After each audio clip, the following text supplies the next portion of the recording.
Okay, good morning, everyone in the 5 continents. Today is the 14th of March, 2021, and our guest speaker today is Ralph Grayson from Peru. Thank you, Raj, for being here from Canada. In Canada, Roxy, Ruben, and Micaela in Lima, Peru, and Judy in Germany. Okay, let me share my screen. Okay, one moment.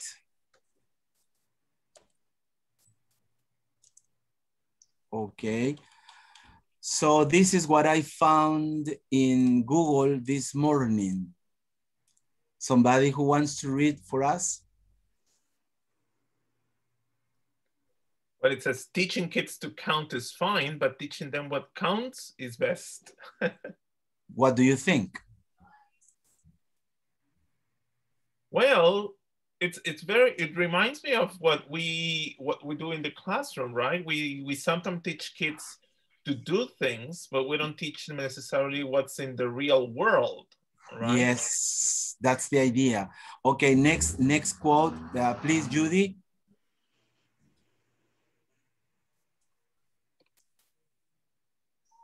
Your microphone, Judy.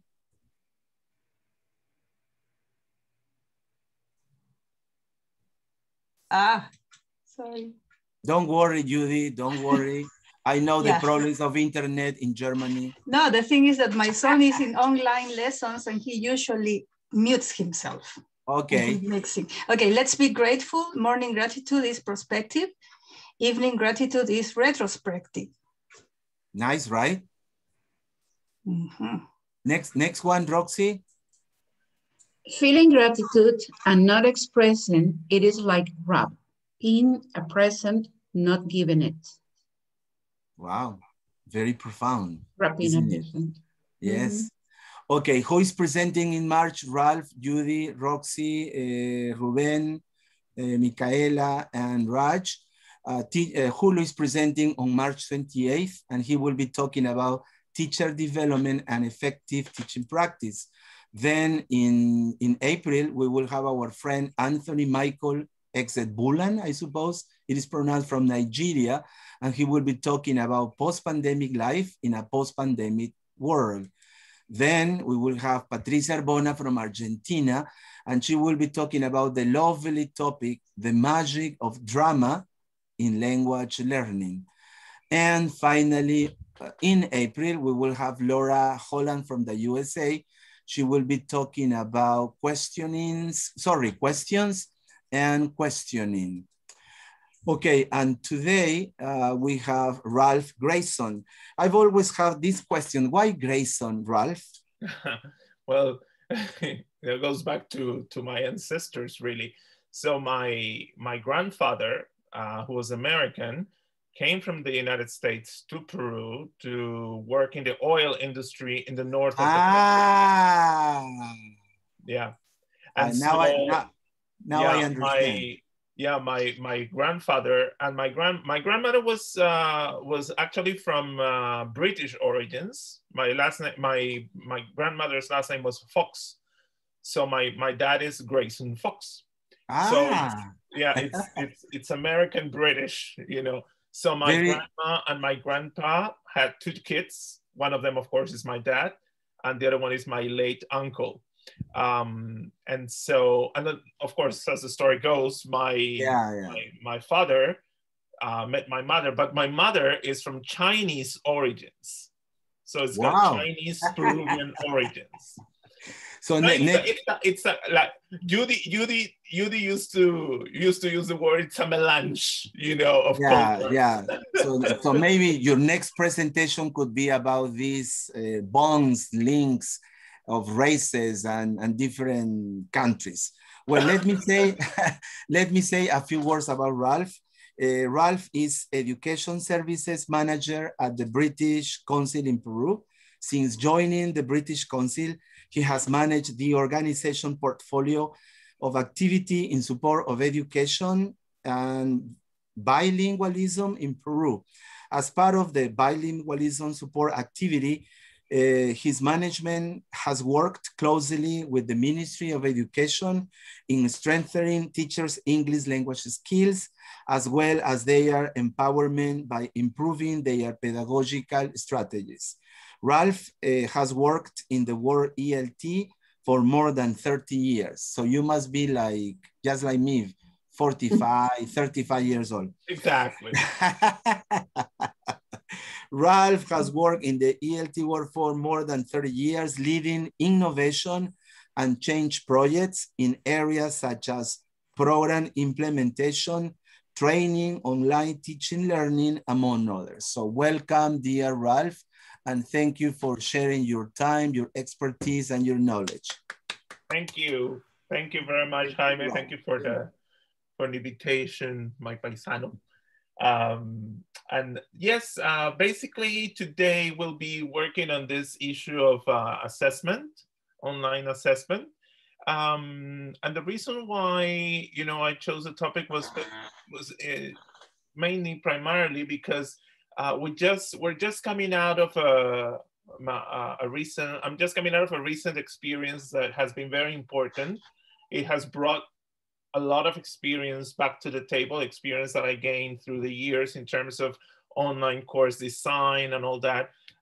That's one thing I forgot to mention. You know, one of the things I did along the way was a diploma in online course management and design, or design and management at the Catholic University. And that really set the foundation for a lot of the work that I ended up doing at the Catholic University, and for a lot of the work that I am doing at the British Council. And just recently, since August last year, we have been working with 6 universities in the country. One of them is in Piura. It's the National University of Piura. This was a program aimed at public universities to strengthen precisely the skills that the teachers needed to adapt to the online world. And one of the issues that they had, and I don't want to say the most trouble, because it wasn't really the area where they had the most trouble, right? I think that in general, all teachers have had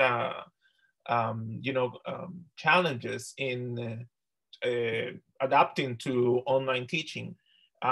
So we did a lot of work in terms of different aspects of online teaching that we're going to look at today. But in one key area of this world was online assessment. So let me share my screen. I don't have really a formal presentation. Don't worry. No, I do have a shared piece of work that I think would be very interesting to look at. I'm going to share my screen now. I hope you can see it now. It's a Menti presentation. Actually, there are 2 Menti presentations.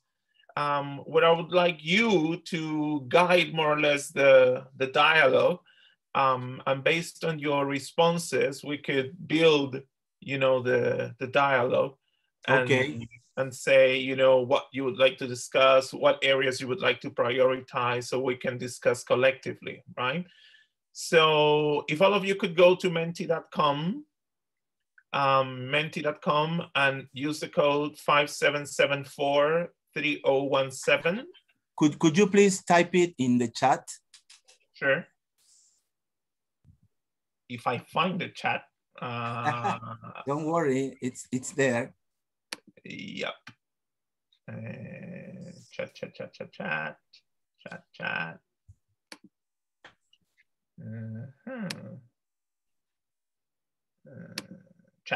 There we go. So it's right. So it's menti.com. Code 57743017. You don't have to log in or anything. You simply type the code.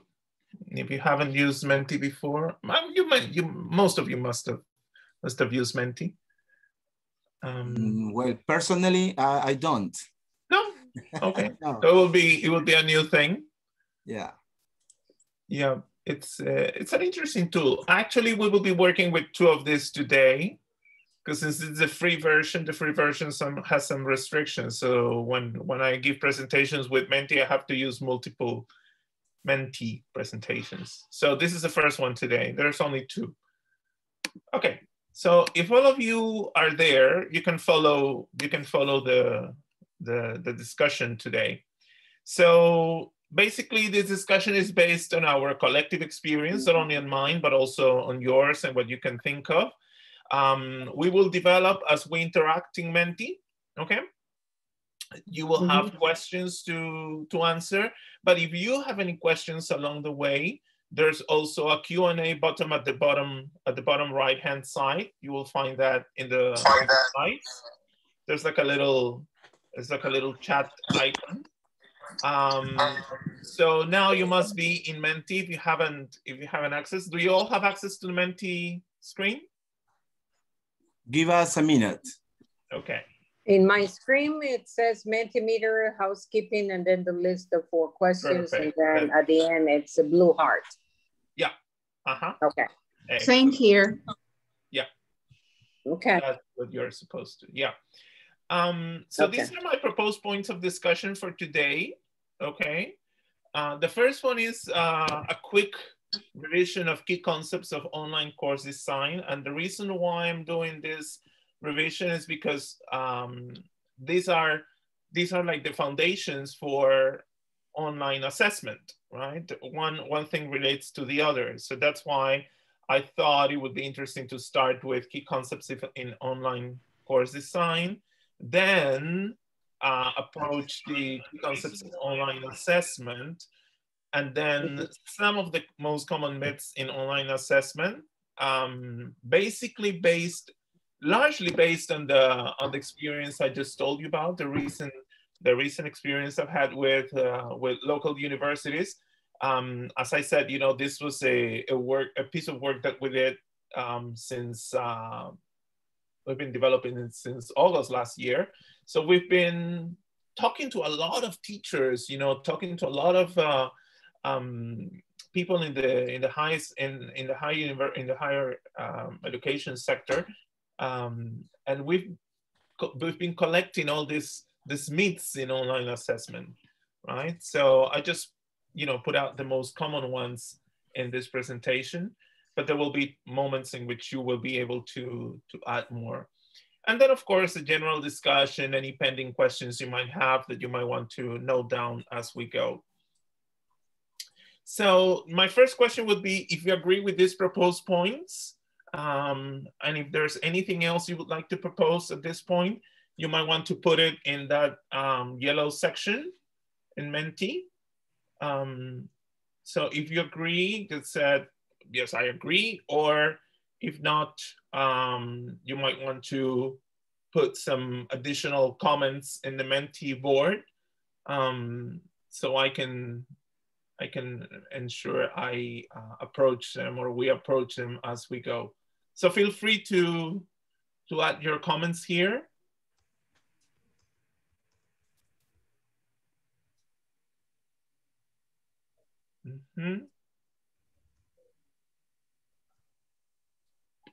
Great.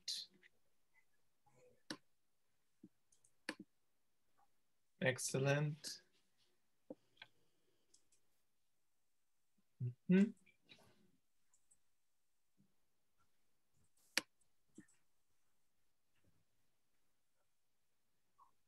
All right.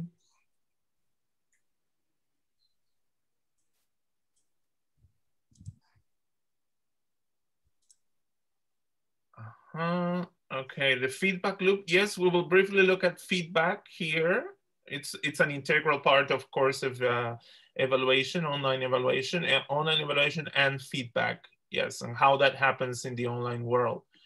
Oral evaluation, yes. We will also look at that. Okay. All right. If there's nothing else, okay, we will take it from here. I think that most of the points that you have mentioned will be covered in our discussion. So one of the one of the things that I wanted to mention, sorry, I jumped too much, is this kind of key concepts, right? I chose 5 key concepts in online teaching. We won't have time to do all of them probably in depth. So I want to know first which one is the one that gets your attention so we can start from that. And if there's no time, maybe we can prioritize those that are of your particular interest. The first one is the role of the teacher in online learning. And I mentioned that because we found out that there wasn't a lot of clarity about what the role of the teacher was, especially based on my most recent experience. And the same happens with the role of the students. We've also had the opportunity to talk to students a lot. So we noticed that even though students are very good at managing, social networks and all this, the role as students in the online world is not very clear to them, right? So there's key things that they need to know other than interacting in a social network that can potentially make them good students, effective students in the online world. So that's the second thing. The third one is the concept of active learning, which also sets the foundation for online learning and subsequently for online assessment. The next one is another key concept, which is constructive alignment, but that has to do more with course design. A lot of us have to design courses. And the last one has to do with types of learning in online learning. Depending on the type of delivery we do, the type of course we teach, there's of course different types of learning that we prioritize or others that we prioritize, or different combinations of these types of learning, right? And I'm not talking about, the last one does not refer to multiple intelligences whatsoever. It has nothing to do with multiple intelligences, okay? It has to do with the types of learning that we prioritize in the classroom. So, okay, so we have 1 person, 2 people that have to do with types of learning. So please, could you mark your choices so we know where to start, more or less where you would like to go. Okay. Okay. Anybody else would like to take this opportunity? Right. All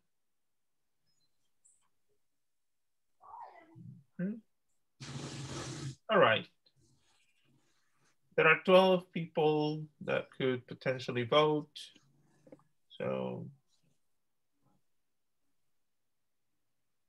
anybody else would like to vote for this? Okay. Well, let's start with the types of learning in online learning. I can easily come back to this. All right. Okay, it seems that the role of the teacher is in online learning is clear, right? Okay, I just to briefly mention, the reason why I included the role of the teacher is that we are finding ourselves in a context in which teachers have to do everything in terms of online delivery. Teacher is the one not only that is teaching the course, but is also in the back of the whole thing. That is the teacher. It is the teacher that does all the course design. It is the teacher that in many cases has to deal with the LMS.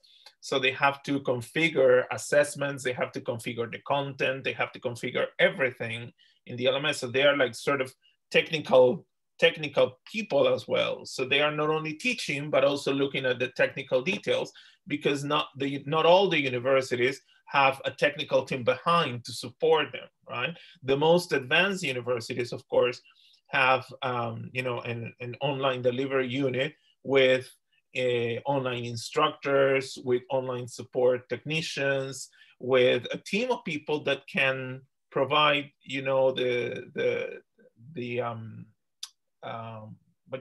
support, yes, to all these people. But that hasn't happened in all the cases, right? So we've had to emphasize a lot, you know, what the role of the teacher is in terms of online course delivery. Okay, that's just one point. The other one is that seems to get your attention is the role of the student in online learning. And we found this interesting in the sense that the student also supports teacher delivery of online content.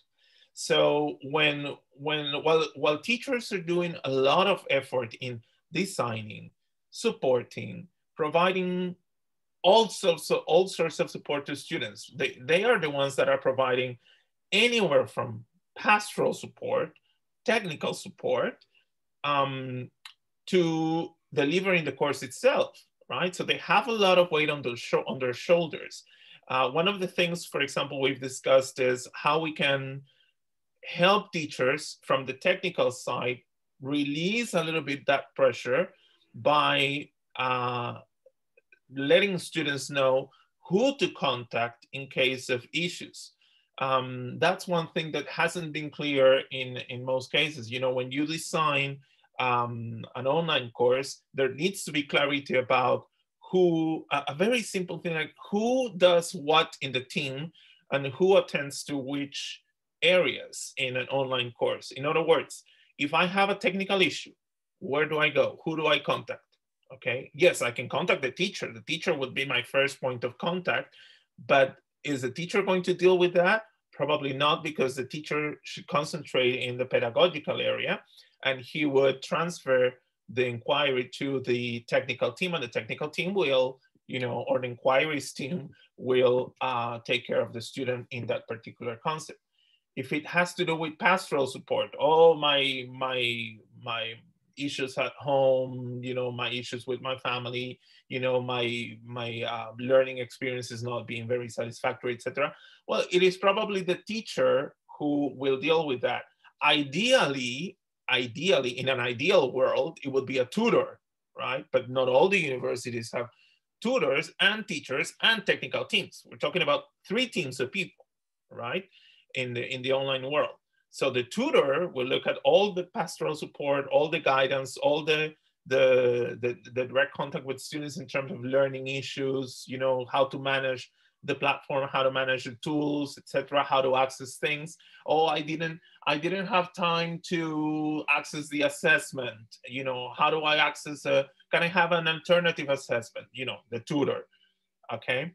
And so the teacher will focus on specifically on the pedagogical issues. And of course, if there's technical issues or access issues, my password doesn't work and all that, it is not the teacher who deals with that, but it's a technical person. So we're talking about at least 3 teams that interact with the students, you know, for different reasons.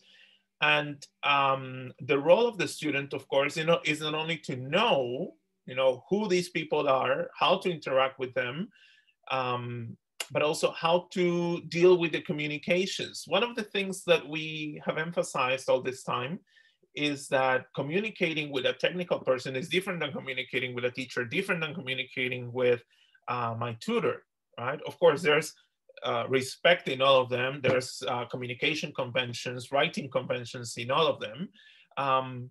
But of course, there's different type of communication issues, you know. If I communicate something to the technical team, the student has to know that he will have to say, well, I'm this person, code XXX, and I have these issues, and I put a screenshots in the things. Because if the technical team gets a message that says, I can't access the platform, simply that, you know, okay, the student has to know, all right, now, if you receive this message, who's this message coming from? Who are you? Identify yourselves. Normally there's a code.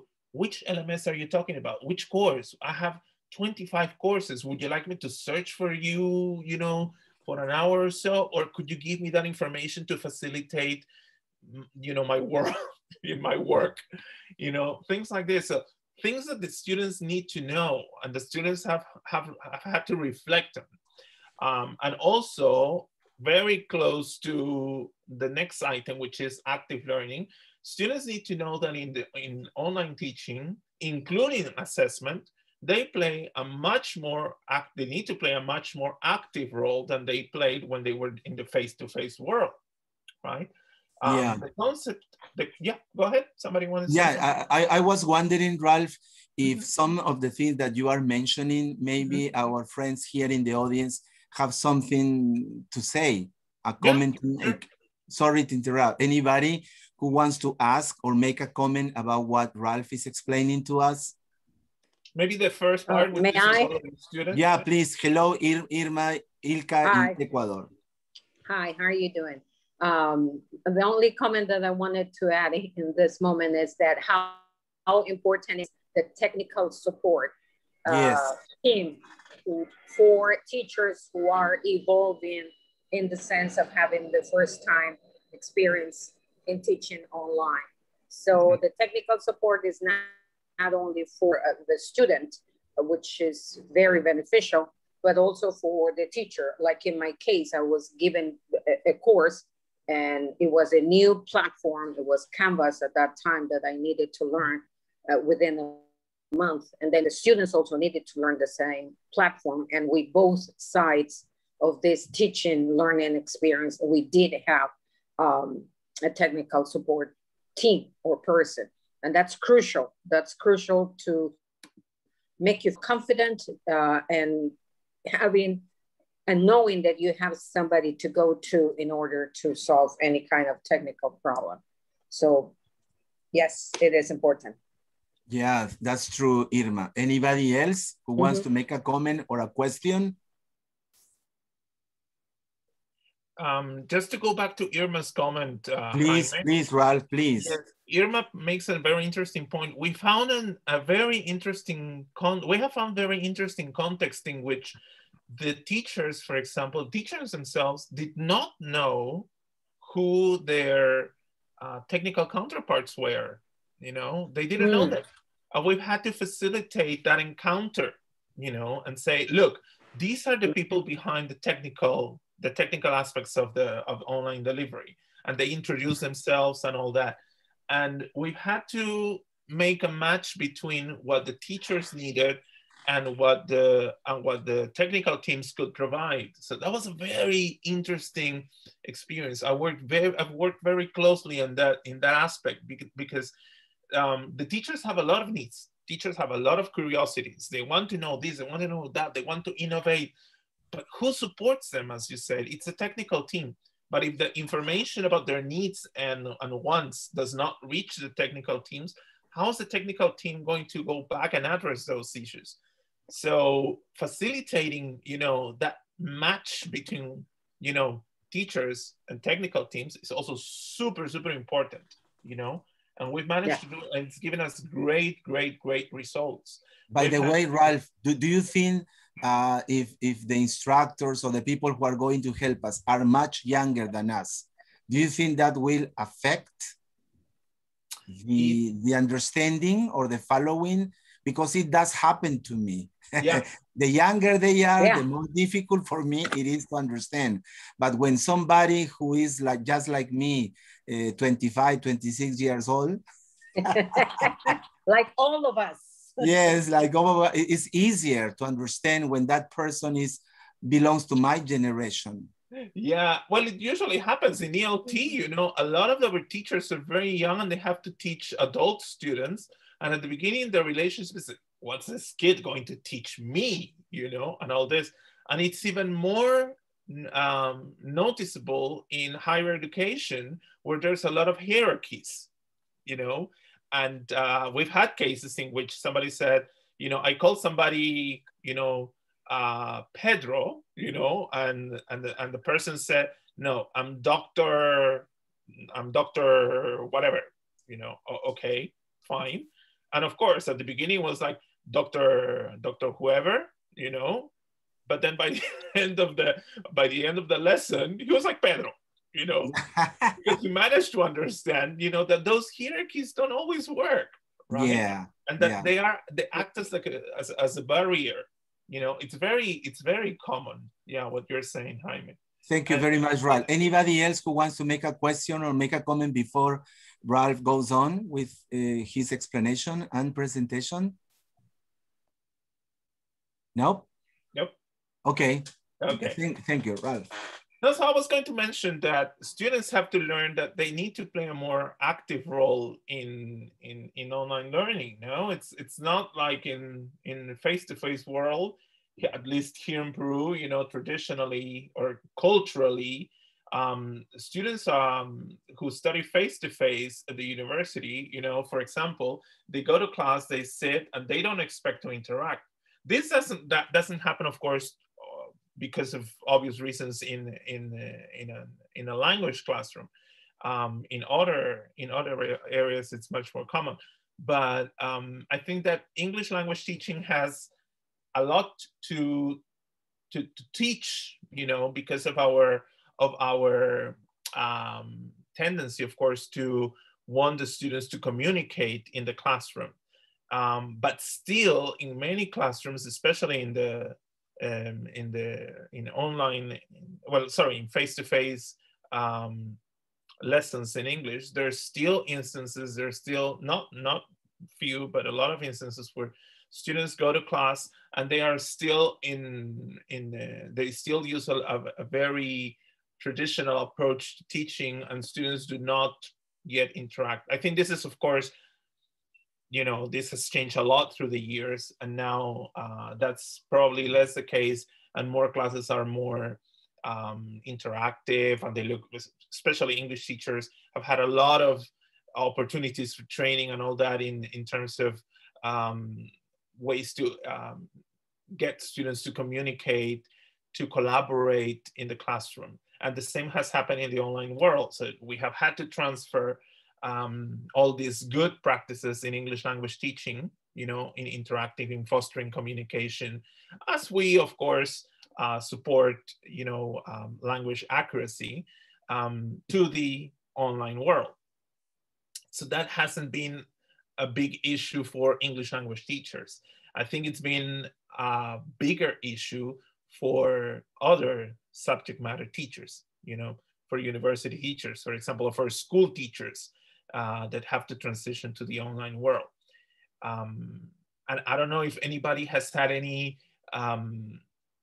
experiences, for example, many of you, for instance, who have to write curriculum, you know, maybe you can comment briefly, when you had to write curriculum, how you have specified, for example, your course objectives, your expected achievements, your competencies, for example, you want to achieve, etc., for the online world. I don't know if you have found that different in that sense. Would anybody like to comment on that? Have you had to adapt that to the online world when you transfer to from face to face? Anybody who wants to talk? Because one of the things we notice, for example, is, yeah, go ahead. Anthony. Good morning, Anthony. Yeah. Good morning. Yeah. Good morning. It is a very difficult procedure. First and foremost, it happened last year. We got the news that it is not going to happen, and the next day the school said we have to move from face-to-face teaching to online world. First, it was very difficult in the sense that we have to begin to learn how to use Google Meet. And they gave us 3 hours to learn it and put our students in it, and then put our curriculum in it. In fact, we abandoned all the curriculum we prepared for the year, because March 16, it was happening on March 16, 17. We abandoned everything, and when we have to reorganize ourselves by focusing on the competencies. Nobody is talking about the teams or units you want to do. It's now focused on the competencies, practice with the students, and reduced time. So it was really, really a very difficult experience for our students, because each of us, we are giving the two parties, the student, we are giving some hours to learn. We are also giving some hours to learn it. And then as we learn, as we continue the class, professionals, we are helping us to, adapt to the situation. So it was really, really how will I say, starting from afresh, from what we have planned in February to something new, which has nothing to do with annual curriculum or annual programmation, but just what a teacher can offer at that point in time. That's what we... Yeah, I think what Anthony's saying is very, very important. I think that when we transfer to the online world, we face that particular issue of wanting to get students to be more active. And so for example, one of the areas where we found the biggest challenge was in setting our objectives, right? Many teachers, and that is connected to the types of learning. So let me just go to these types of learning in online design, just to ensure they're all here. So we are all familiar in English language teaching with acquisition, with presentation, practice, production. Teachers who teach other subjects other than English are not very familiar with that. They are more familiar, of course, with research, with collaborative work, with discussions, right? And what we found out when we started was that a lot of the teachers were very much focused on acquisition only. Acquisition in the broader sense of and in the broader sense of the word, of teachers simply delivering content, right? Teachers delivering, the students absorbing that content. So the teacher being used as a model, right? Like we traditionally do in English language teaching, where we facilitate the acquisition of the language. In online course design, we have a situation where the teachers have to facilitate the content, and they were not very familiar with that. They were familiar with what we would say in Spanish as dictar cátedra, delivering the lesson, just delivering the lesson with a passive student, right? And one of the key issues we have found is that in designing the courses, they would always think about passive areas, passive actions, right? Like, for example, understanding the present perfect, okay? Understanding the present perfect doesn't mean any activity. I mean, there's no active, it's not an active verb. They simply understand the present perfect. Okay, I understand it, but what do I do with it? So a different thing is understanding, the mechanisms and using the present perfect effectively, in communication. That makes it more active, right? So right from course design, we can think about the student as an active learning, right? So if we only focus on acquisition, we won't be getting much. As I said, language teachers have the asset of knowing these things, but teachers who teach other subject areas do not know this. Mm-hmm. Okay. Research. They are used to researching, right? All university teachers, for example, are used to getting the students to research things. And in English language teaching, we also ask the students to, for example, do a little bit of flip learning, So before they go into class, they research something. So when they go to a lesson, for example, that's going to be like this, where I'm going to get students to speak, they already have gone through the lesson in the LMS, right? An LMS like, I don't know, with content like English language discoveries or Cambridge English, whatever, a textbook, an online textbook, or a platform where there's content in terms of reading, listening, grammar tutorials, etc. I'm referring to that.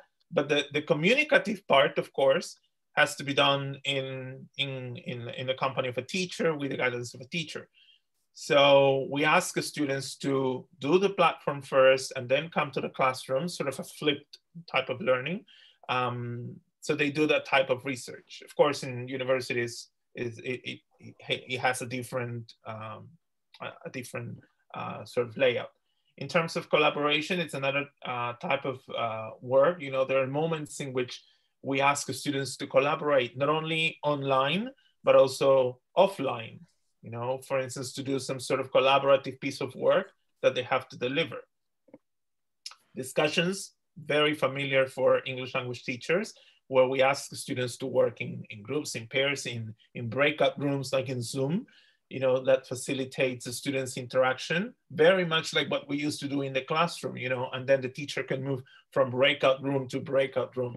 I said, when I started in online course design, we didn't have that facility. We didn't have breakout rooms. So we had to make do with the interactive tools we did. Now, you know, there's breakout rooms in most tools, right? I have a question, Ralph, if you allow me. And I don't know if it is happening to some of us, but I have some friends who work at schools. I don't. I work at the university, so the number of students is different, and the reason why they are studying English is also different. But at school is mandatory. So I've heard many of my friends who say to me, Jaime, they don't want to switch on their cameras. They don't want us to see their faces. And as a teacher, and you know that we need to see their faces, if they are frowning, if they are smiling, if they are angry, we need to see their faces. Well, I don't know if you people have that problem, or of your friends are having that type of problem, because collaboration, discussion, practice, and production, you need to see the faces of the students. I don't know. What's your point? That? What about that? Does anybody have any other similar experience? Not myself, but my sister is a Spanish teacher for elementary level. And the comment basically is the same, with adding more difficult to the fact that the 42 students that she has in one classroom that she has to teach at the same time, not all of them, they do have access to internet. So she has to split the class and take care of the 4 or 6 students, you know, by telephone or using WhatsApp with the mothers to explain the mother and then explain the students and vice versa. So it's a different situation for elementary teaching Spanish in this case, like my sister, which is the closest experience that I can learn from. I don't know anybody else teaching, you know, elementary level. But it's hard. It's hard. Really hard for them. Exactly. Yeah, this is Beatriz from Bolivia. Hello, Beatriz in Bolivia. Yeah, that I kind of lived this situation just recently. So something that is new happening to us is that we have too many students in our sessions. We used to have like 24, 22, but now we have 45, 63, and I teach at the university. And kind of these students are already familiar with how the processes have, you know, to go when you are learning a language. So these students are like, no, I don't want to show my camera, or I don't want to turn on my microphone, and we're having difficulties with that. So I was instructed to be tolerant. And then we had the first partial exam and they are not happy with their scores. So we did this reflection class. And then I took advantage of the situation and I said, okay, you don't want to participate. You don't want to turn on your microphone. You don't want to turn your camera and learn the faces of your classmates and, you know, really interact with them. This is the result. Let's continue with this and you're going to be my students at the same level next year. And they didn't like it. Now, they are understanding their consequences of not doing certain things. Of course, they are young adults and they can be very stubborn if they want to. So I asked this horrible question as well. So do you want me to treat you as the adults you are, or should I call mama and papa so they can, you know, some cha-cha on the nachos and force you to turn on the camera in my class? So they said, no, I am an adult. I want you to treat me as an adult. Okay, so we will do that. I think it was very useful to have this conversation. I know I was very strict with them, but I said, I'm a bad teacher. I'm a bad professor. I should have been stricter with you since the very beginning. And that way you wouldn't be facing these horrible scores. You are failing.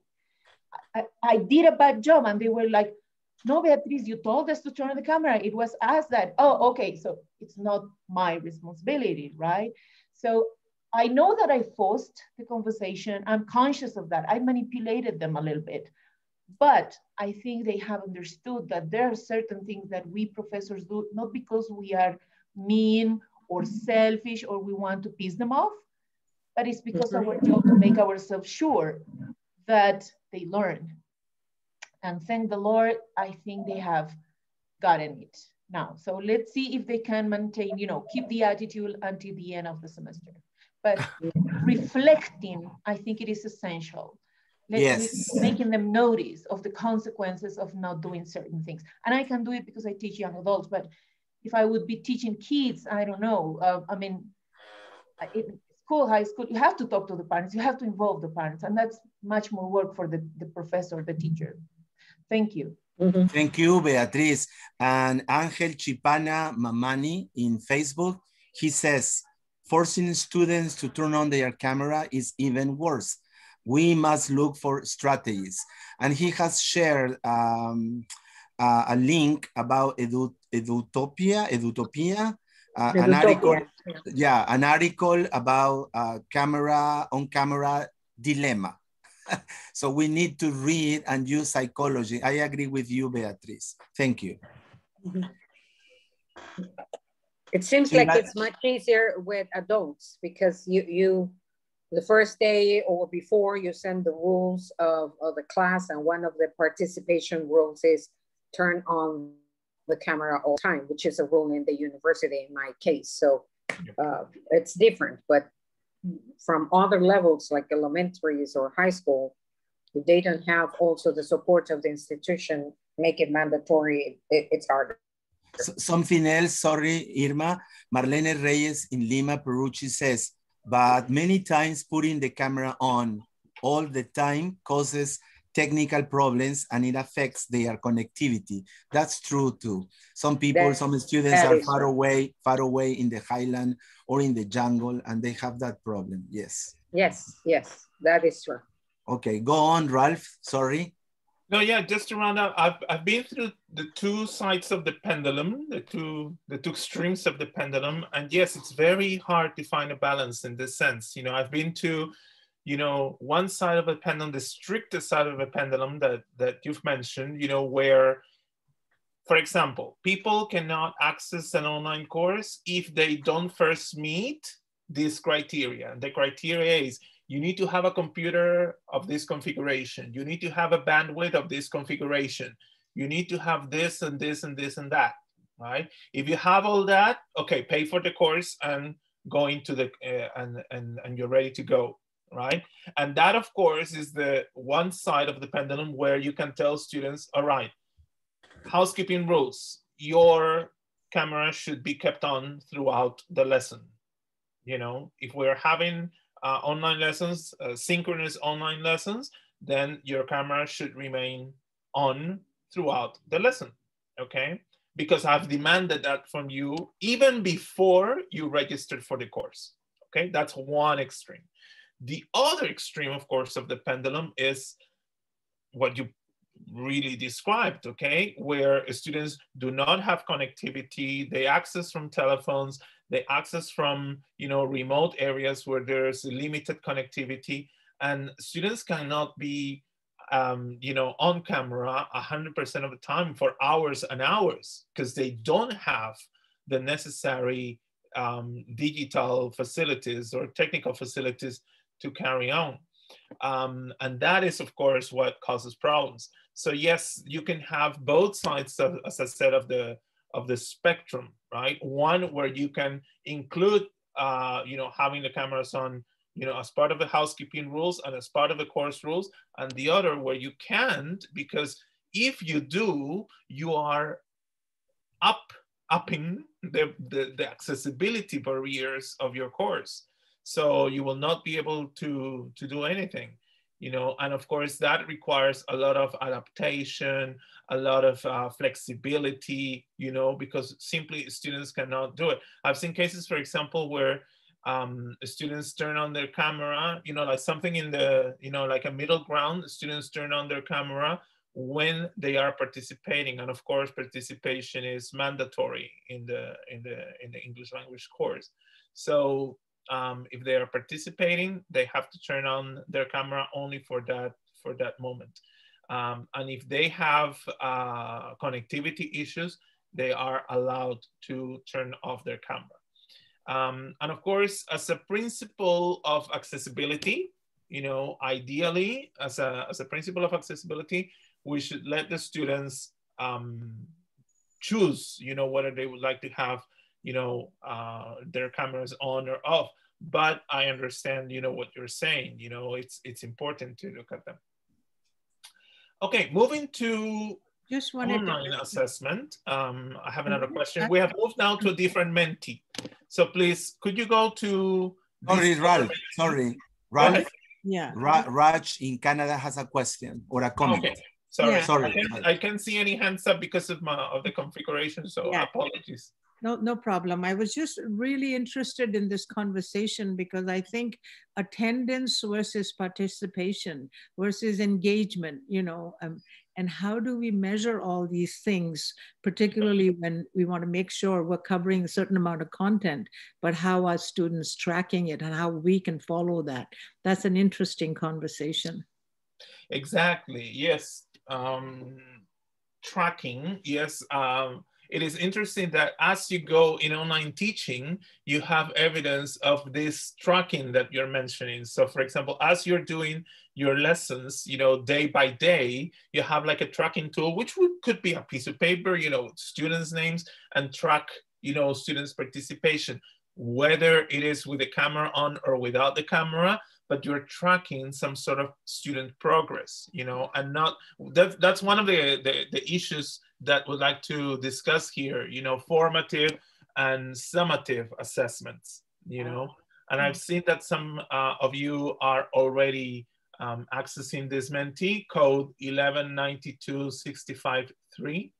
So again, it's mentee.com, code 1192653, which you can see on the screen.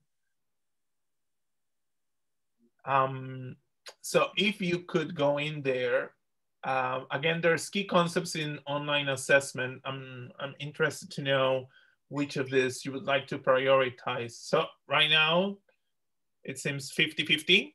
50% want to know about formative assessment in online learning.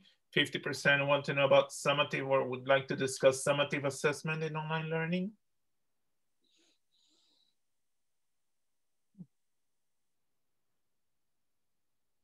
Anybody else would like to vote right now? Have a 50-50 thing?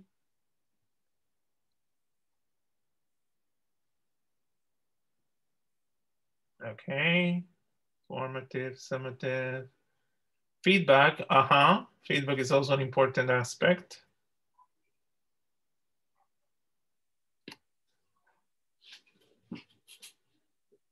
If there's any other aspect that you would like to discuss, there's also the comment box at the bottom. There's like a little, there's like two bubbles, speech bubbles that intertwine. So maybe if you click there, you can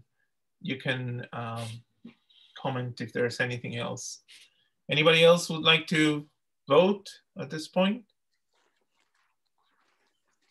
So let's start with the one that has the most votes so far, which was something that Raj was just saying, formative assessment. So what's your take on formative assessment? Would anybody like to discuss or say what you understand by formative assessment?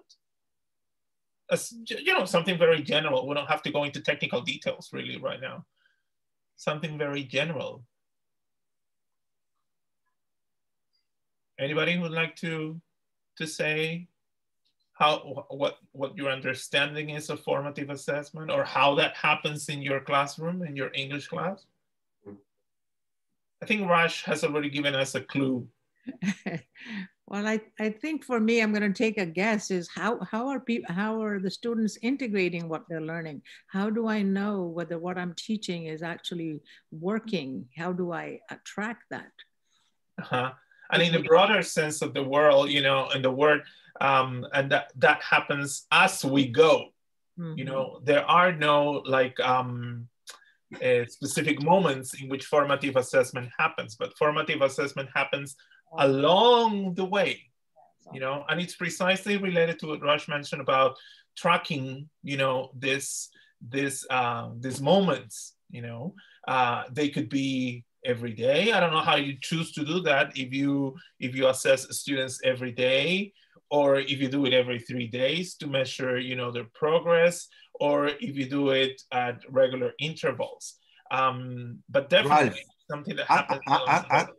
Go ahead. Ralph, Angel Chipana Mamani in Facebook, he says, formative assessment is focused on the process. Exactly. Yeah, precisely. It's focused on the process, you know, and it takes a more important role in online assessment, right? Rather than summative assessment. Summative assessments are more traditional, you know, moments, you know, like halfway through the course, at the end of the course, where I assess students. In the face-to-face world that happen with midterm exams, final exams, and all that, which are not really, I don't want to use the word impossible. Of course, they are possible in the online world, but there is a higher risk, of course, of plagiarism, and it poses that sort of risk, of course, because in most summative assessment in online learning, students would have to go unsupervised, unless, of course, you have a proctoring system. You know, I've had experiences where, but with one individual or two individuals that I've had to monitor through cameras. I've had to tell them, you know, for this assessment, for this test, which is a formal test in a computer with questions, results, and all that, you need your computer, you need a webcam position in this section. I've had to give them a little floor plan to say, you know, please place your webcam here so I can see what you're doing and I can see you, etc. in this number of degrees, blah, blah, blah, you know, all the technicalities, you know. If that can happen, that might happen with 2 or 3 students, but can that happen with 30, 40 students? Very doubtful. So we need to be careful with summative assessment in online learning, in the sense that if we're putting those formal moments, they have to be flexible enough so that students can do them in their own time, yes, and they can be unsupervised. And of course, they cannot have 50% of the value of an assessment scheme, or 40% like we used to do in face-to-face world, where the midterm exam was 50% of your grade, a final exam was 50% of your grade. That cannot happen in online learning, right? Because it's too risky, right? There's too much at risk there. So summative assessment, yes, it can happen. I'm sure that all of you have experiences not only with tests, but I don't know if anybody else has another idea of what you can include in summative assessment. Well, Elba Perez in Facebook, Ralph, she says, formative assessment focuses on students' performance in order to provide continuing feedback. I would add, Ralph, that when we are talking about assessment, it's not only the student and the work and the process, but most importantly is the teacher too. Is what he does or she does properly, and if the learning is happening, is because not only because of the students, but also because of the kind of work, the quality of work, the planning, and the way he or she presents it. That's why it's assessment, not evaluation. Precisely. Within summative assessment, you know, one of the points I wanted to raise is how important it is that if you do any summative assessment, it's not the traditional summative assessment with close-ended questions, you know, where there's only one answer, because it's very easy, but probably it focuses on two key areas. One is more open-ended questions where students are invited to reflect, for example, on what they have learned, what they would like to learn, what barriers they're having, etc. More like a reflective type of work, right? Or something where they demonstrate, you know, something they've done, something they've accumulated, you know, through a period of time, like evidence of, you know, different pieces of work, and they have, like, for example, a portfolio, you know, of work that they need to deliver to the teacher. So something that really gives us evidence of the work that they've been doing. That's an important aspect of summative assessment. And the other one is the feedback to the teacher, precisely. You know, a summative assessment is a very good opportunity for students to say, for example, what they would like to learn next, what barriers they've had, and that provides the teacher with valuable information to adjust the course or to adjust the strategies that the teacher is using in the classroom, right? That's a point I wanted to make about assessment. I don't know if anybody else, about summative assessment, sorry. I don't know if anybody would like to comment more. Roxy Tenorio. Yes, I would like to point it out that I consider like a formative assessment is permanent, and summative, it's at the end of a process. Exactly. Then we can say the summative assessment is related probably. Now we can do those ones with presented projects, reports, or making paperwork, not only the official midterm or term exams, or other kind of activities. No? Yeah, exactly. But many teachers are still thinking about that summative assessment is only the midterm and the final exam, period. And we say, but come on, I mean. And the question, Ralph, is why? The question is because they've been doing it for 25 years, so why change? Yes, yes. Yes, I think it's easier. Then those evaluations are submitted by the institution, and the others have to be prepared by the teachers. You know, it's a lot of more work. It depends on us how we want to make it. Yesterday, I read a meme. There was this student. Somebody asked him, "How did you do in your exam?" I passed, but my teacher failed because he's repeating the class.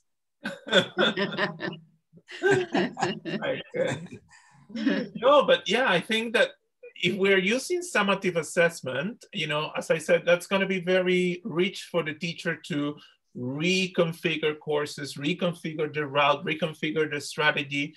And you know, and the point that was just made about how complex it can be to address summative assessments in online learning in terms of workload.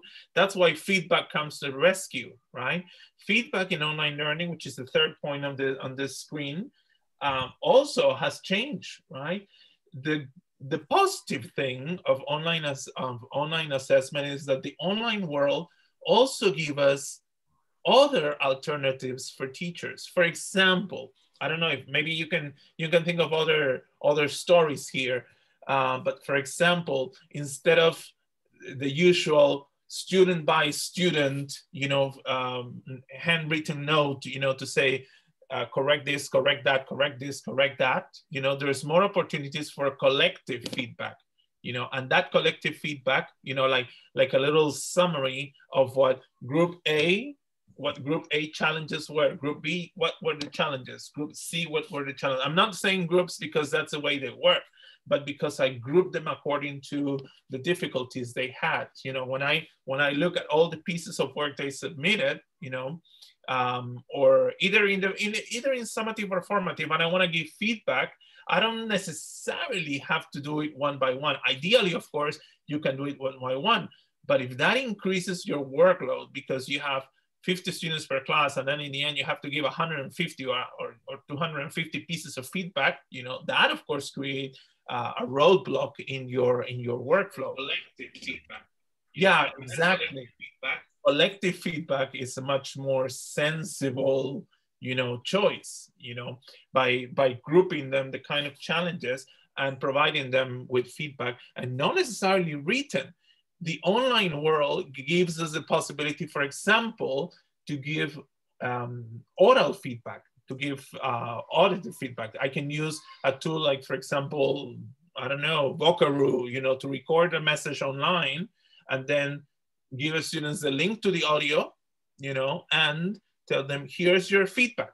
These are your achievements and these are your challenges. You know, these are things that you need to work on. I can do it collectively. I can do it online. You know, I can do it with audio. I can do it with video. You know, I can record myself giving students feedback with my telephone, you know, package the video and send it to students. Of course, we need to balance that with connectivity issues and all this. But I still think that there's a lot to do in terms of feedback to facilitate our work. I've seen teachers working hours and hours on individual feedback, you know, typing things. And on top of that, not giving the students opportunities to work on that feedback, you know, in online learning.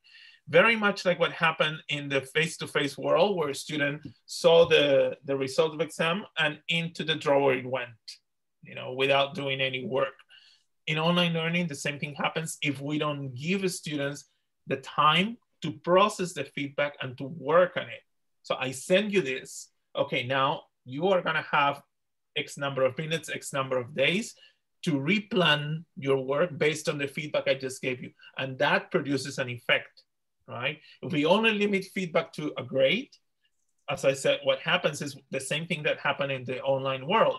The student will look at the grade and into the dustbin, into the trash can, or, you know, as it happened into the in the face-to-face world, or into a drawer it went, you know, and the students don't work on their feedback.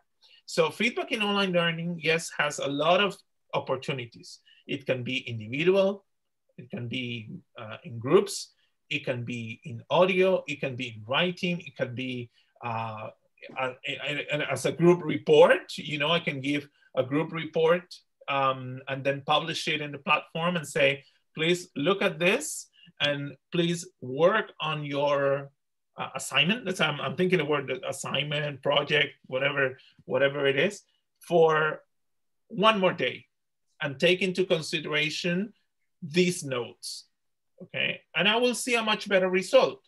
And I can tell them, your grade will not be based on what you just submitted. Your grade will be based on your revised piece of work.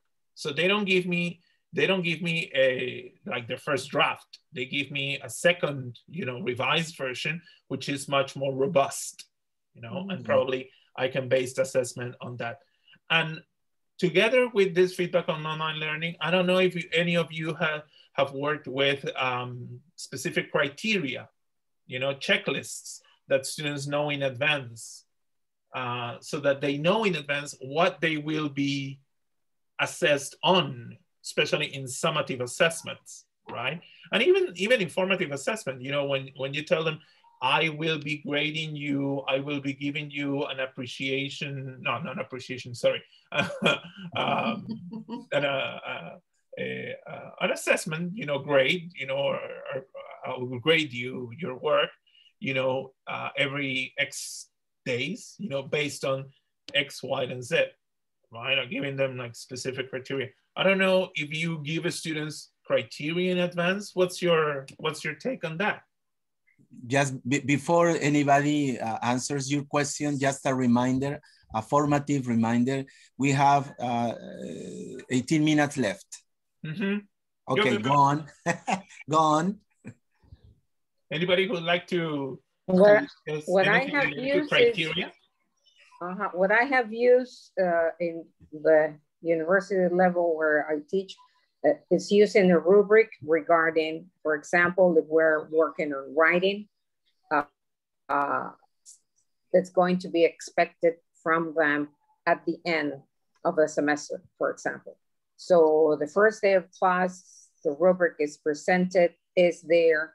They need to know what's going to be expected, and at the time they're going to be looking for those process and those moments along the class. That would be the fairest thing to do, right? Do you? Yeah. I would consider that really fair. So if I'm going to be assessed, I'd like to know what am I going to be assessed based on? What is my assessment going to be based on? This is Beatriz. I do exactly the same thing, but also I have learned that just telling them at the beginning of the semester may not be enough. So from past experiences, what I do is like at least every 3 weeks or every 4 weeks over the semester, like I go back. And then I check, okay, these were your needs, these were your expectations, these were how you were supposed to be assessed. And I try not to use the word evaluated. And I think that, you know, reminding students how they have to perform in our classes is extremely useful. And there were these not so good students that, oh yeah, we have to read that rubrics, but then they don't. So if you go back frequently, they have to do it at a certain point, so they are not going to ignore what is going on with them. And I think in our society, we are too embedded in this idea that summative assessment is the most important, which is not the reality, especially not now that we are teaching online, right? It was not before, and it cannot be now, because I have had experiences. I had this student that I can never forget. He was like the best student that you could want. He was participative, he was responsible, excellent at everything, like I really adore him. And when the final exam came, he failed miserably. So it was 3 a.m. in the morning, and I was like, okay, I'm going to pass him, because the whole semester he demonstrated to be the best, but I cannot fail him just because of this one exam at the end of the semester. So the next day I talked to him, and he said, well, you know, Beatriz, the day before our exam, he had broken up with his girlfriend, a girlfriend that he had been dating like for, I don't know, 4 or 5 years. He was brokenhearted, and he decided, you know, to drown his face on some beer. So he was hungover and with diarrhea. Now, you're broken, your heart is broken, you are thinking of going to use the toilet, and you have a horrible headache. How come are you going to have a good exam? And of course, it was a very extreme case, but that can happen. That's life. Like this girl broke up with him the night before his exam. Okay, I hated her, right? But he had demonstrated that he was a great student. So it was my decision. I don't regret it until this moment. He didn't talk to me.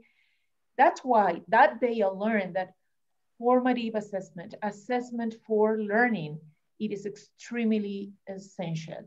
And I proposed at the university, let's eliminate the exams. And they said, no, university regulations. Okay, so at least let's reduce the value of those formative summative assessment, those tests, those quizzes, and they accepted that. So at least my department gives more importance to formative assessment. I'm lucky in that way. Good. I'm lucky, yeah. Thank you, Beatriz. Anthony, I think you want to talk? Anthony? Yes, I want to say something. I want to ask a question. Let me see. First and foremost, formative assessment is very, very important. But I try to combine both, and I'm doing something. So I want to get the idea from our presenter. Is it possible to combine both? How do we do that? Let me use it to sample what I'm doing, whether I'm in line or not. Thank you. Yeah, I think both of them are necessary, but what you need to consider is how much each one can weigh. You know, one of our concerns in online course design is that summative assessment, if it's conceived as formal assessment, you know, with quizzes, with tests and all that, it might have lots of risks, right? Because of plagiarism and all that. So we need to balance how much importance we give to each one. Let's say, for example, summative assessment can be a smaller proportion of what it used to be in the face-to-face world, you know, of the whole assessment scheme in your course.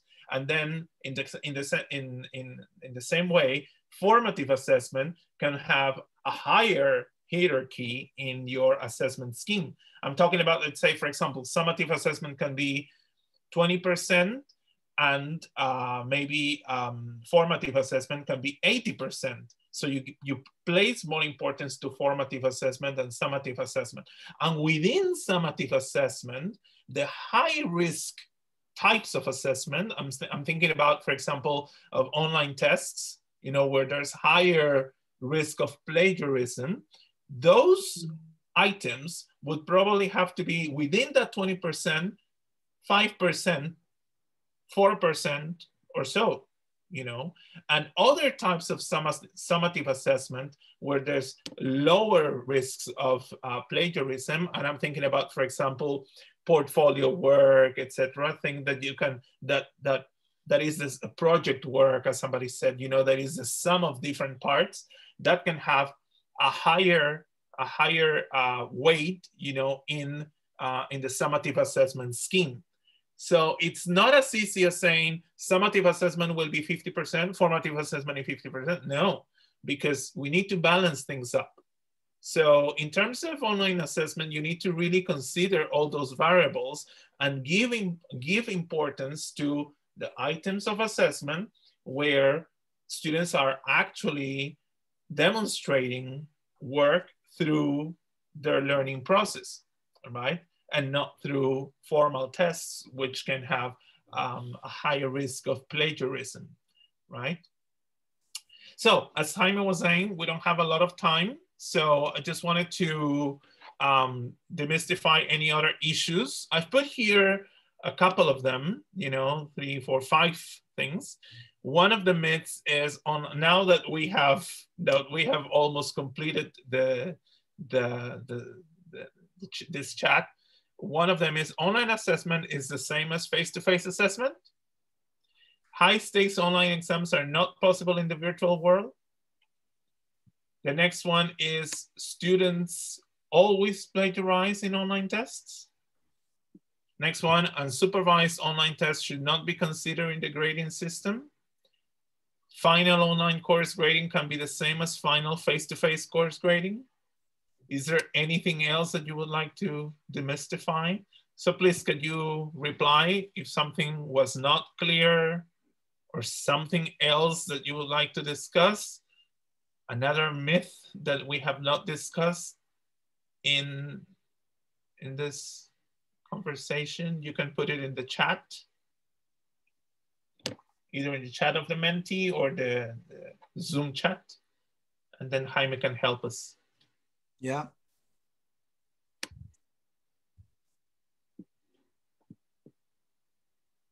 Anybody? Okay, one person has replied. Make sure you reply to this question. There you go. Anybody else?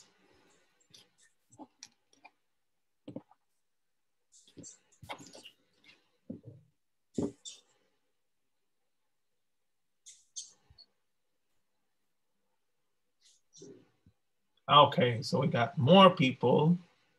Students always plagiarize in online tests seems to be the winner. Yeah, well, I think the myth is that students always plagiarize in online tests, but they won't be able to do it. They won't be able to do it if an online test has more open-ended questions than closed-ended questions.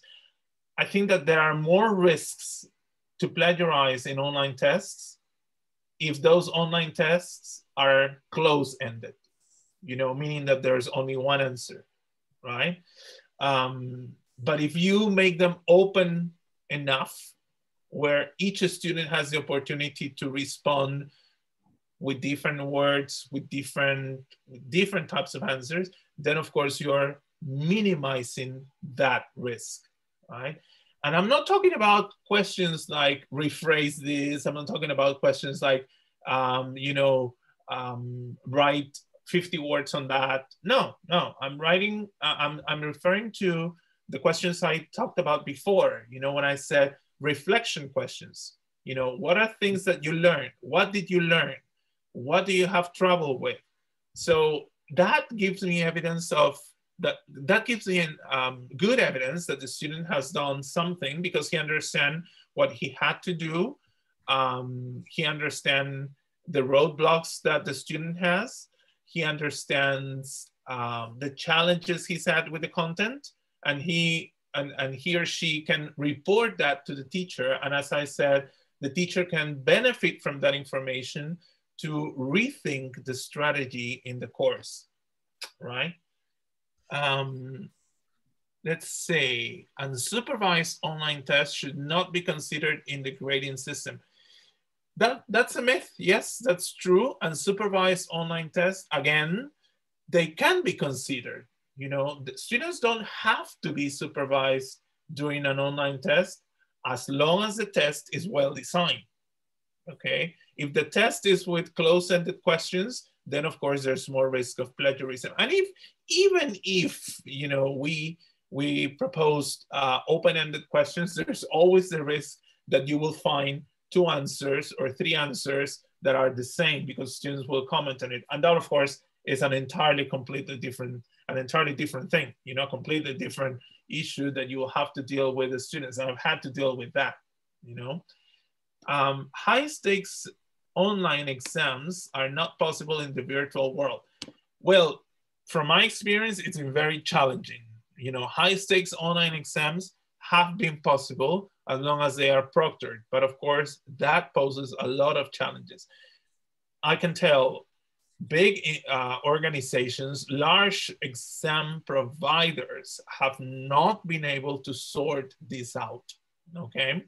And I'm sure Jaime knows about this because he's been very close to the case where high stakes exams have had to be interrupted. I'm talking about exams like IELTS, for example, FCE or CPE and TOEFL and all that had to be interrupted because of proctoring issues and supervision issues that were not possible in the virtual world. And as I said, there was a way to proctor them virtually. From a closer perspective that I've had, my organization, for example, did have a very quick response in terms of the exam we administer, which is IELTS. And yes, it was possible to go back to administration within, let's say, a reasonable time. And we design alternatives to face-to-face IELTS, for example. And then we designed, for example, IELTS online, etc., which didn't have the same high stakes results, let's say, but it gave students an opportunity, and it gave also universities an opportunity to choose whether to accept or not the results of the test in this context of pandemic. It was either that or get no students, right? So, so yes, there were replies, but it hasn't been easy. So high stakes exams in the online format have not been possible in all the cases, you know? So yeah. Is there any other issue that you would like to discuss? Anything else that has come through the chat, Jaime? Either no. This or through the through Zoom? No, there is nothing. There are no comments at all. Great. Okay. So I don't know if at this point, I don't know if we have a lot of minutes. I think we have like 10 minutes for any other issues that you would like to comment on. Anybody, please? Anybody? Judy, Yes. Roxy? Me. Marisa, Elba, Cynthia, Beatriz, Ruben, Micaela. Go on, Roxana. Okay, thank you. Just wanted to allow me to comment about this feedback. I found it very, very useful as long as we have a feed forward, right? Because during the feedback, we evaluate students. I have the opportunity to do that to my peers, teachers, and we detect weaknesses and strengths, but we are worried about the weaknesses. And the only way that we could recognize if they are working on those or they are managed to overcome them through our feedback is using the feed forward, in which it means that we are going to continue following and observing the classes or giving some kind of hints or having some speeches or having some talks in which they're going to complement and overcome those weaknesses we detected in the previous observation class and when we gave the feedback. That we find it that very, very important for us. Mm-hmm. Thank you. 2 points you have mentioned, which are very relevant, is one is strengths. I think we always need to give ourselves enough space to recognize achievements. You know, there's always an achievement, however small it is, in the work that students deliver. There's always achievements, but sadly, it is easier to focus on the mistakes, to focus on the blocks, on the on the roadblocks, the challenges at hand. So I think we need to give ourselves time to think about, okay, what has this student actually achieved that's positive, and put it up front, so students have, we nurture that positive self-image. And of course, we focus on the challenges and we follow up on those challenges, right? As you mentioned, that's the second thing I wanted to mention. Because feedback will go astray if we do not follow up on it. As I said, we have to give ourselves time and give the students time to work on the feedback, process the feedback, and do something with the feedback. Either replan, reprocess, resubmit, correct, I don't know, and as you said, do it in a way that we give hints, or give students hints so that they can reflect on something, not correct it directly, but giving them hints, how they can improve, for the next version of their work. Very interesting comment. Anybody else? I think we're on the dot, Jaime. I guess.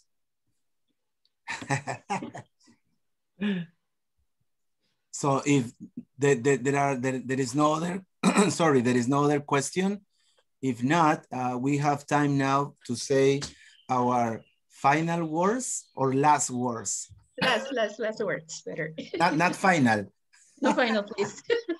Okay, so we have 5 minutes to reflect.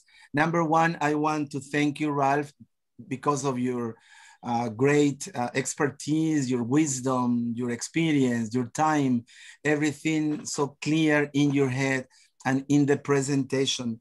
I think that as teachers, we need to reflect that the same way we prepare exams, quizzes, and everything for students, we should also pay attention to the work we are doing, not repeating, not using the same material we used last year, not using the same strategies that we use every semester, but trying to improve, trying to change. If we want creativity, if we want the students to be different, the first ones who have to be different, it's us. If we just, and this is for myself too, of course, because of the platform, we can just import the same slide, the same homework that we used last semester and use it again. I'm criticizing myself.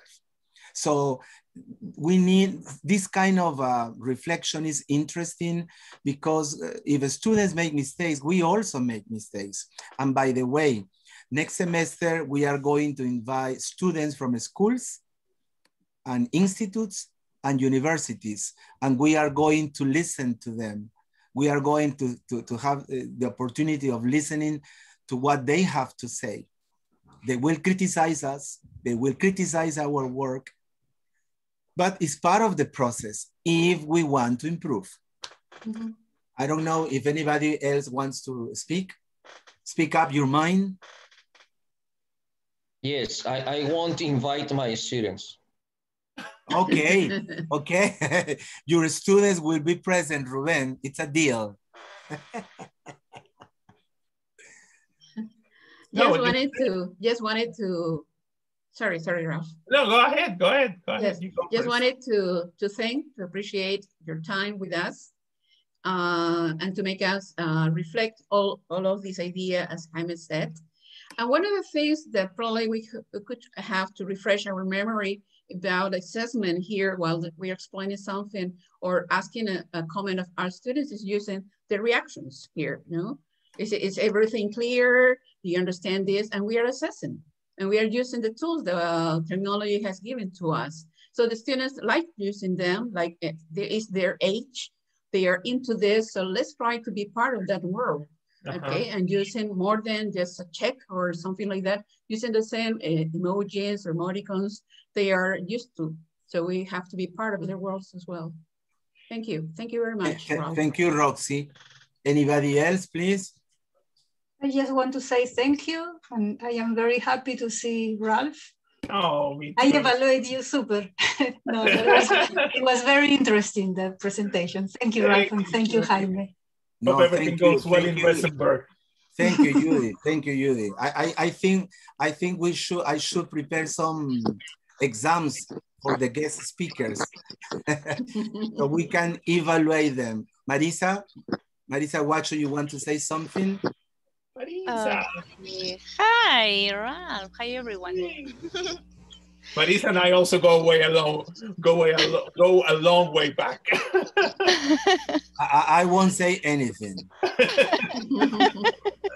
No, I just want to thank you. Jaime, can you hear me? Of course. No, I have had some problems with the mic, so that's why I'm asking. Okay, well, thank you very much, Ralph. Thank everyone here. So then it is important to have these spaces to share, to interact, to reflect. And I appreciate that. I appreciate this space. So then I'm seeing you all and learning from you all too. So then just let's keep it going. Yes, of course. Thank you, Marisa. Anybody else, please?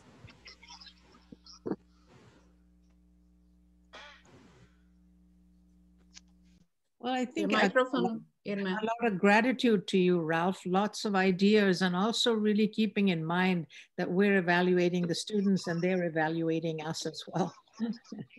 Yeah, exactly. Both sides. Yeah, come and go. Well, let's concrete that we have a summative gratitude for Ralph today. No, yeah, it came at the right time, you know, when Jaime, you know, offered me the opportunity, you know, it came at the right time because we've had so many interesting experiences recently, you know, since I left the university right now with the projects I'm on, you know, and all that. I may not be teaching, but I'm trying to share all these experiences with different people, with different teachers. You know, it's been a great opportunity. So thank you for attending this. Thank you, Jaime, for the opportunity. Hope everything goes well in Piura. Doesn't rain too much this year. The river is about like this, to how would you say, to flow out into the city. Really. Yeah. For after 4 years, I'm sorry, I'm talking about the politicians, but they haven't done anything. Well, but that's not the topic. I'm so sorry. You're assessing them. You're assessing them. I will. No, thank you one more time, Ralph. Thank you, Raj, Judy. Thank you, Irma. Thank you, Micaela, Ruben, Roxy, Marisa, Anthony, Beatriz in Bolivia, Elva, and Cynthia, and all the audience in Facebook Live, because as Marisa says, it's a good place where we can talk, we can express our opinions and not feel afraid of giving feedback. As long as the feedback doesn't turn into feel bad, the feedback is okay. So we just have to pay attention, not make people feel bad, but give the right feedback. So thank you. See you in a couple of Sundays with Julio Valladares. He will be talking about best practices in class. And meanwhile, take care, wear your mask, wash your hands, and God bless you all. Thank you, Jaime. Thank you. You too. Thank you. Take care, guys. Thank you, Jaime. Bye, Irma. Bye, Ram. Bye. Thank you. Bye. Thank you, Jaime. Time to cook. Thank you. Time to cook and do the washing up. Precisely. Ruben, the good thing is that people don't believe us. No, really, it's a formative cooking, formative cooking. Formative. No, we need to evaluate that. You need to evaluate. You need to evaluate. Yes. You need to present the product next week, Ruben. So Oh. to show the dish. To show the dish. Yeah. No, We see, need that evidence. is- Show the dish you made. Need the evidence. Evidence. Yeah, we we need need a evidence. feedback, Take a no picture, feedback. Ruben. Take a Yeah. picture. Okay, I Okay, will, I will. bye-bye. Be safe. Bye-bye. Bye-bye. See you. Bye, Bye-bye. Take guys. care. Bye. Take care. Take Bye. care. Bye.